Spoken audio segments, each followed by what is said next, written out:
Hello everyone, welcome back to MP Coding, Linux Device Driver Development with Raspberry Pi video series. Today we are going to talk about the platform driver. We've actually used platform drivers a few times already, without really stopping to explain what's going on beneath the surface. The sysfs, the debugfs, the GPIO device tree overlay, and the I2C device tree example. All of those drivers were built on top of the platform driver framework. But I never slowed down to explain why that framework exists or what it's actually doing for us. So today we're taking a step back. No device tree, no real hardware, just a clean look at the platform bus itself. So the next time you see a platform driver, you'll actually understand what's happening behind the scenes. Why does the platform bus exist? Buses like USB, PCI, and I2C are discoverable. That means when we plug in a USB device or scan an I2C bus, the bus hardware itself can tell the kernel, hey, something new is here, and here's some information about it. The kernel can then go find a matching driver automatically. But a lot of hardware doesn't work that way. Things like UART controllers, GPIO controllers, real-time clocks, and other peripherals built directly into the system on chip and don't announce themselves to anything.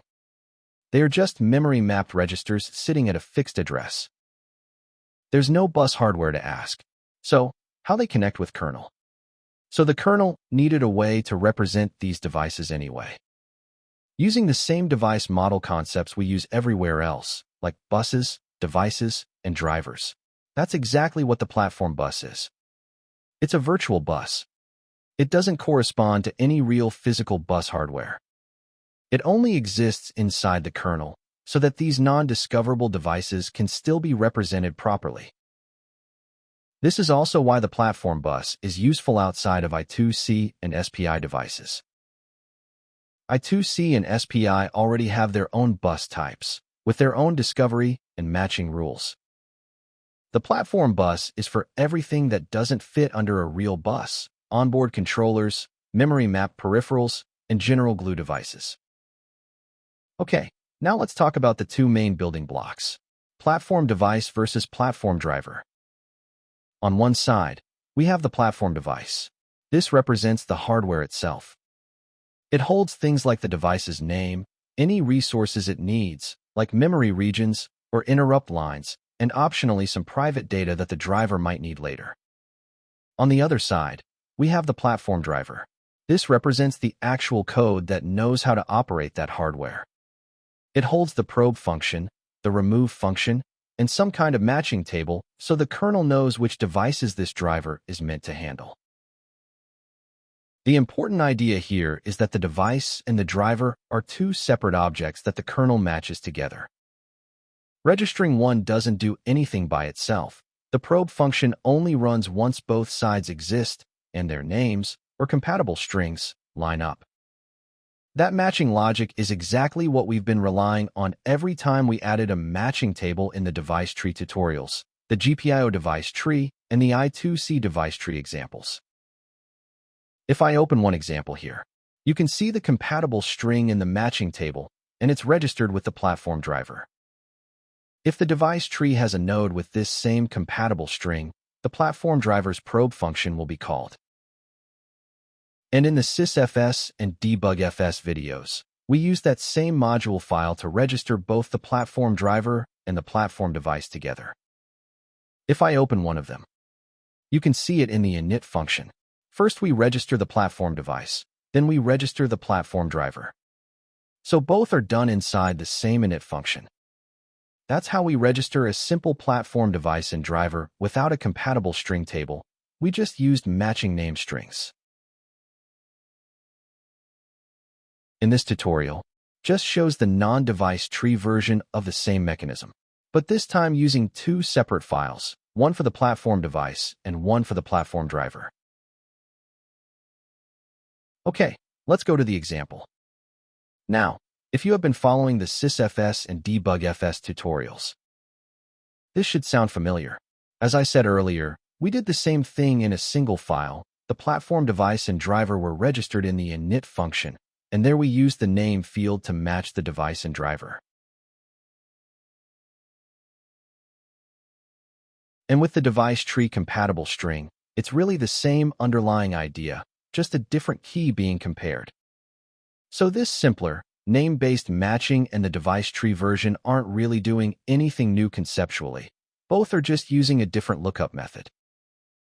Okay, in today's example, I have created two separate files, one for the platform device and one for the platform driver. Let's look at the platform device file first. We're calling the device name as my_platform_dev, and that name is going to be important in a minute, because our driver is going to be looking for that exact same name. Alongside the device, we're attaching a small structure that holds a label and a value. This is what's called platform data. Think of it as a little package of information that device side wants to hand over to whatever driver ends up binding to it. You will also notice a release function. This one's required by the kernel's driver core. When the device's reference count eventually drops to 0, the kernel calls this release function, so it knows it's safe to actually free things up.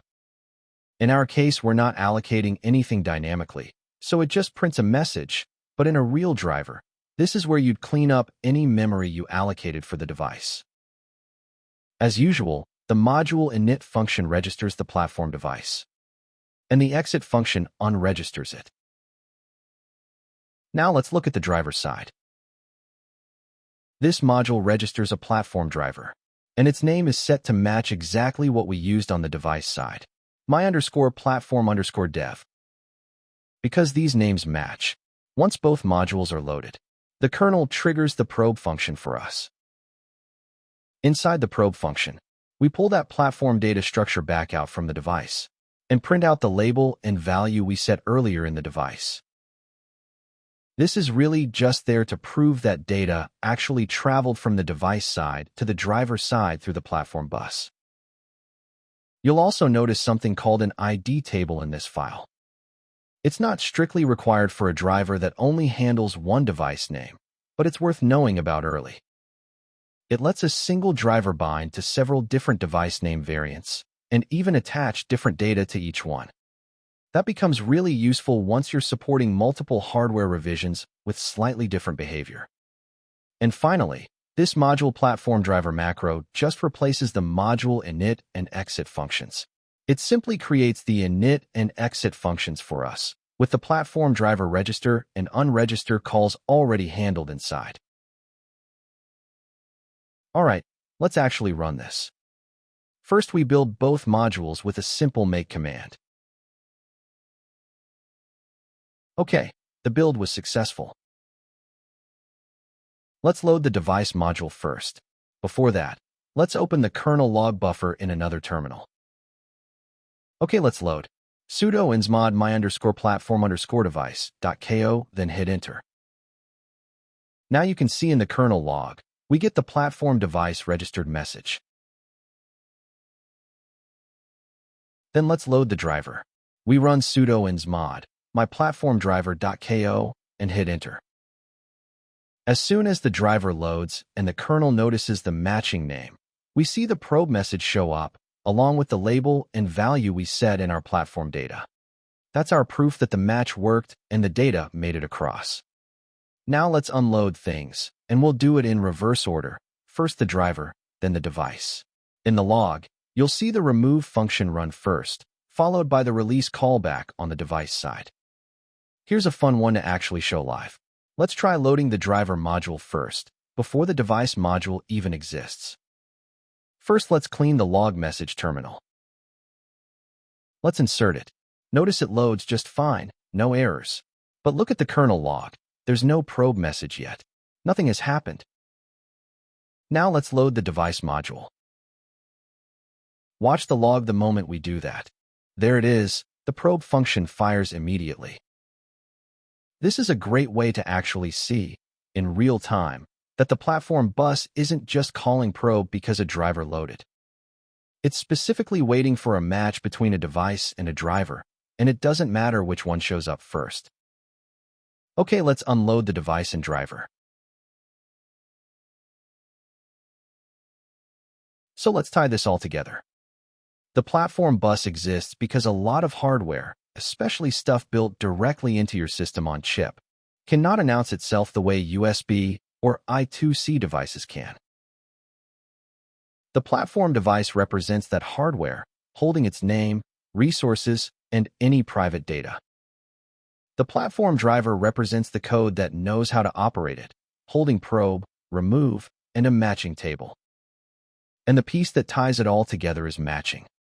The kernel is always looking for a device and driver pair whose names line up, and it's only once that match happens that probe actually runs. That's it for this one. Hopefully platform drivers make a lot more sense now, especially looking back at the device tree GPIO and I2C tutorials, where we were already using this without fully unpacking it. So, in the next video, we will discuss pin control and pin mux on the Raspberry Pi. Stay tuned, like, share, and subscribe to MP Coding, and I'll see you in the next video.